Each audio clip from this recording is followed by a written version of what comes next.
আসসালামু আলাইকুম, কেমন আছেন সবাই? চলে আসলাম একটি নতুন ভিডিও নিয়ে। অনেক দিন পর আজকে তৈরি করে দেখাবো চাইনিজ ভেজিটেবল।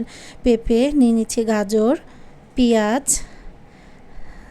টেস্টি লবণ, ক্যাপসিকাম, আদা কুচি, রসুন কুচি, লবণ, কর্নফ্লাওয়ার, চিকেন, সয়া সস। একটি প্যান বসিয়ে নিয়েছি, দিয়ে দিলাম আদা কুচি, রসুন কুচি এবং সাদা রেগুলার তেল দিয়ে আমি এটা করব। এখন দিয়ে দিলাম চিকেনটাকে একটু ভেজে নিব।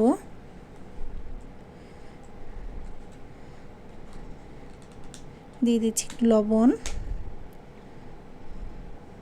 একটু লাড়াচাড়া করে নিলাম। এখন দিয়ে দিব, আমি সিদ্ধ করে নিয়ে একেবারে দিয়ে দিয়েছি, পেঁপে এবং গাজর দিয়ে দিয়েছি। দিয়ে একটু লাড়াচাড়া করে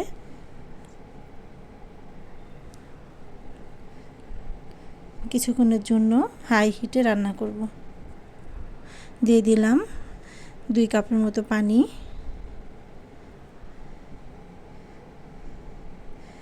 দিয়ে লাড়াচাড়া করে নিলাম।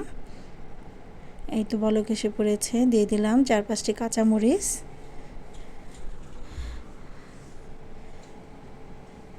দিয়ে একটু সিদ্ধ করে নিব। সিদ্ধ হয়ে এসেছে প্রায়। এখন দিয়ে দিব ক্যাপসিকাম, পেঁয়াজ দিয়ে একটু লাড়াচাড়া করে নিলাম। এই চাইনিজ ভেজিটেবলটা এভাবে বানিয়ে দেখবেন, খুব ভালো লাগবে। এখন দিয়ে দিলাম টেস্টি সল্ট এবং সয়া সস, দিয়ে নাড়াচাড়া করে নিলাম। এখন দিয়ে দিব, আমি আগে থেকে কর্নফ্লাওয়ার গুলিয়ে রেখেছিলাম, এটা দিয়ে দিব। অল্প অল্প করে দেবেন, যেন একদম দলা বেঁধে না যায়। একটু একটু করে দেব।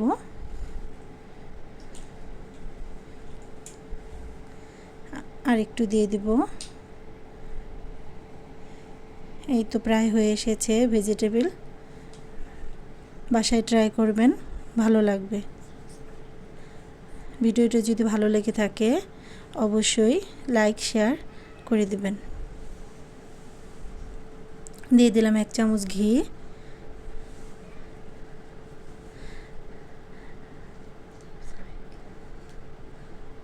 এবং দিয়ে দিলাম একটু গুঁড়া দুধ আর 1 চিমটি চিনি। দিয়ে নাড়াচাড়া করে নামিয়ে নেব। গুঁড়া দুধটা অপশনাল, আপনারা দিতেও পারেন, নাও দিতে পারেন।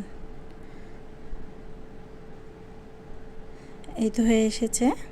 এখন আমি নামিয়ে নিব। আমার এই চ্যানেলটিকে সাবস্ক্রাইব করে দিবেন যদি ভিডিওটি ভালো লেগে থাকে। এই তো তৈরি হয়ে গেছে ভেজিটেবল। আল্লাহ হাফেজ, সবাই ভালো থাকবেন।